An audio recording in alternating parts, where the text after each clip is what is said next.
What's going on, guys? Joey Franzo with Flex Training Systems here, and today I'm here chilling outside in my amazing Darth Vader shirt. Shout out to Rogue One, best movie, best ending if you haven't seen it. Anyway, I'm here and I got my shoes here. A random assortment of flat shoes. Well, they're not really random. They're shoes that I've used over the years, and I was asked in the video that I posted a while back to just kind of go over, my experience with each shoe and just review it quickly for you guys. I say quickly, but it's probably going to be a little bit longer than 10 minutes anyway. All right, let's get right into it. All right, so as you can see, my trunk is super organized. I'm gonna just go from left to right and go over 1, 2, 3, 4.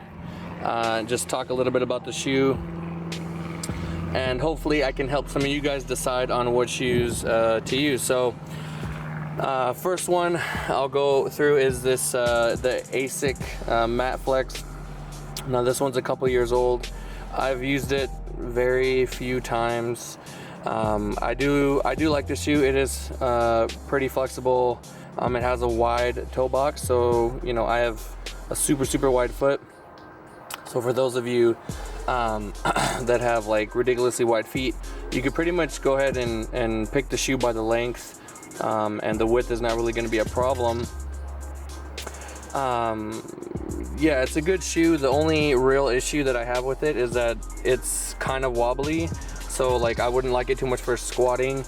And if you're a sumo deadlifter and you have issues maintaining your position at the top while you're waiting for that down command,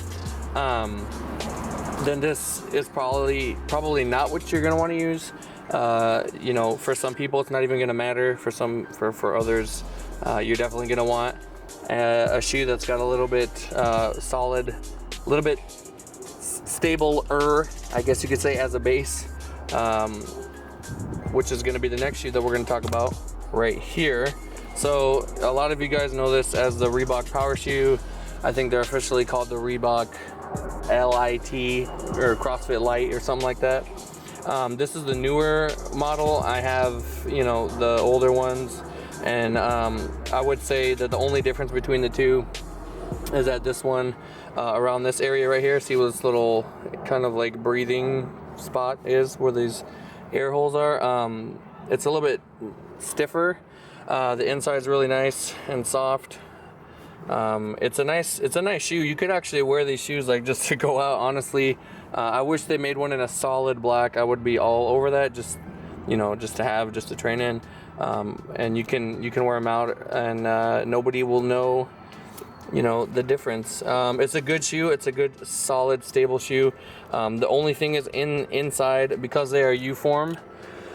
I don't remember if the old ones were U-Form, but U-Form pretty much means that heat will make the shoe form to your foot.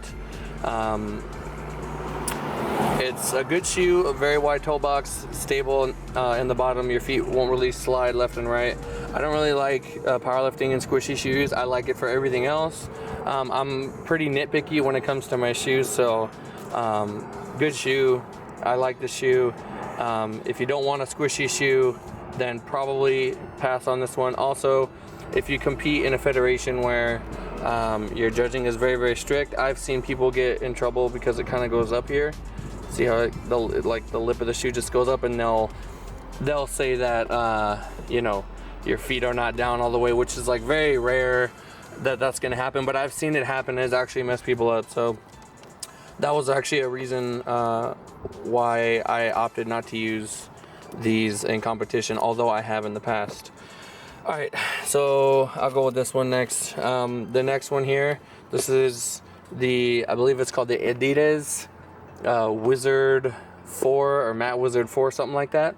I got this shoe originally. I have my older ones like down here. This is a size 10.5. Actually, no, is this a 10.5? No, this is the 10.5 down here. But regardless, like I got the shoe a long time ago.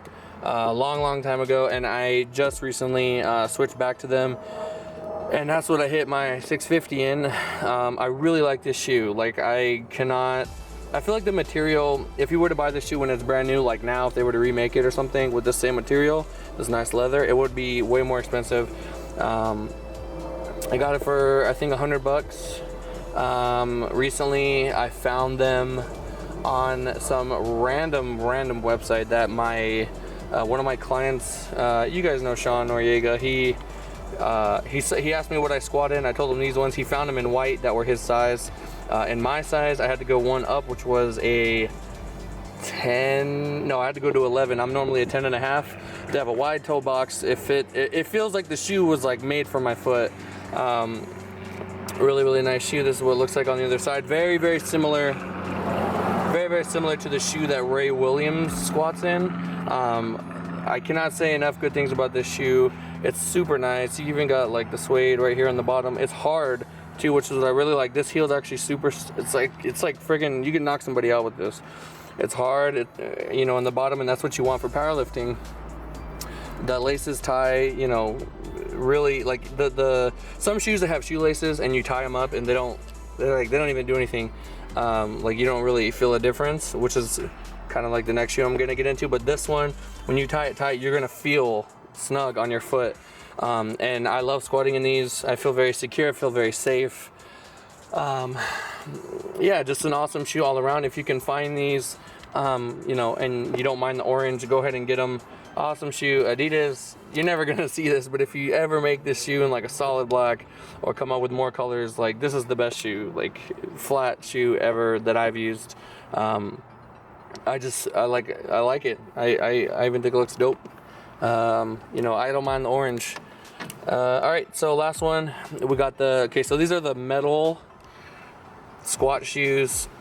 This shoe, like functionally, is pretty much everything that you're gonna want in a shoe. It's got a strap for those of you that want a strap. The bottom is like it's super flat, got a wide toe box, very good grip. The top here, like this part, doesn't really do much. I don't really feel like it's supporting my ankle that much. The laces towards the top don't really do much, but towards the front of the shoe, it's pretty good. The older one, I don't know what they did to the toe box, but like, I don't know if you guys can see, it looks like kind of like a clown shoe. Just this part right here. I mean, you can get past that. It's a good shoe. I've been using these, you know, occasionally just to give my babies over here a break. This shoe's $200, a little bit more. It's like $220.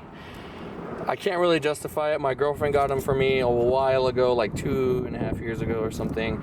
They're still in decent, you know, pretty good condition. It's a good shoe. It does everything that you want it to do in a flat shoe. It's just very expensive. Sabo actually just came out with kind of like I don't want to say a copycat, but it's like the same format of a shoe, like just the way, if you look at the two, they look very similar. Sorry about all the planes right now. I don't know what's going on. People are just trying to scope me out. Yeah, so the metal squat shoe, very, you know, it's $220. Like, it's a good shoe, and it does what you want it to do for being a flat shoe to squat and deadlift in. You can even bench in them. It's just like, I can't really justify the price when you can get something that's very similar and very comfortable for half price. So again, you know, if I had to pick, like, out of all these shoes, which one I would use in competition, for me personally, I like this one, but I wouldn't mind using this one if I had no choice. I really like these ones right now. I really like that the bottom is super hard and sturdy. It makes me feel like I can squat all kinds of big weights, you know, without worrying about dying. These ones would probably be next down the line.